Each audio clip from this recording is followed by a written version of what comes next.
Start.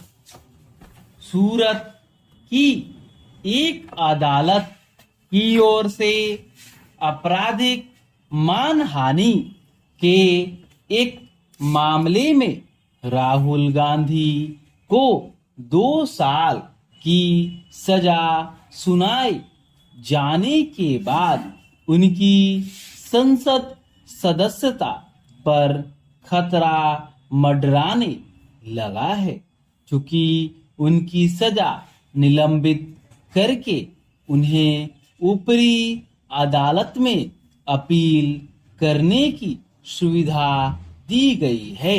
इसलिए उन्हें फौरी राहत मिल गई है।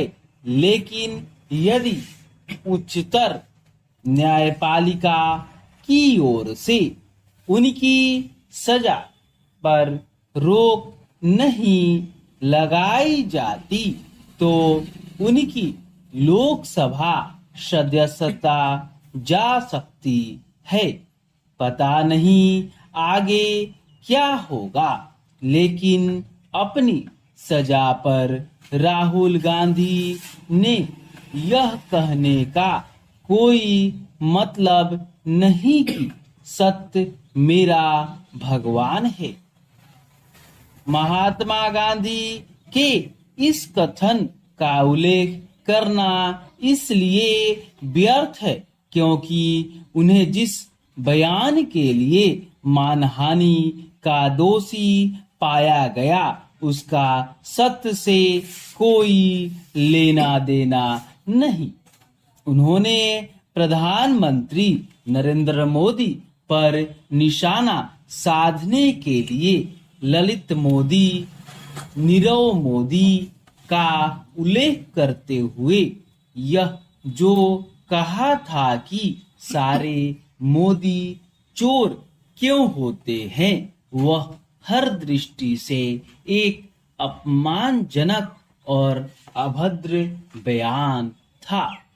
पिछले लोकसभा चुनाव के अवसर पर उनकी ओर से दिया गया बयान एक जाति विशेष के लोगों के प्रति उनकी दुर्भावना का परिचायक था। यही कारण रहा कि उन्हें मानहानि का दोषी पाया गया। राहुल गांधी को यह आभास होना चाहिए था कि वह अपने बयान से एक जाति के लोगों को लांछित कर रहे थे। वह कांग्रेस के बड़े नेता हैं, तो इसका यह अर्थ नहीं हो सकता कि संभलकर बोलना छोड़ दे और जो मन में आए बोल दे। समस्या यह है कि वह ऐसा ही करते रहते हैं और इसी कारण रह रहकर आलोचना और विवाद का केंद्र बनते रहते हैं। किसी को कुछ भी कह देना और यहाँ तक अपमानजनक शब्दों का प्रयोग करना गैर जिम्मेदाराना हरकत ही नहीं, स्वयं को अति विशिष्ट समझने की मानसिकता भी है। सार्वजनिक जीवन में ऐसी सामंती मानसिकता के लिए कोई स्थान नहीं हो सकता। होना तो यह चाहिए था कि राहुल गांधी अपने अपमानजनक बयान के लिए क्षमा याचना कर लेते, लेकिन राजनीतिक कारणों से उन्होंने ऐसा करने से इनकार किया।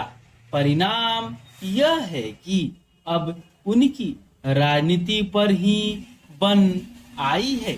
वह जिस कठिनाई में फंसे हैं उसके लिए अपने अतिरिक्त अन्य किसी को दोष नहीं दे सकते।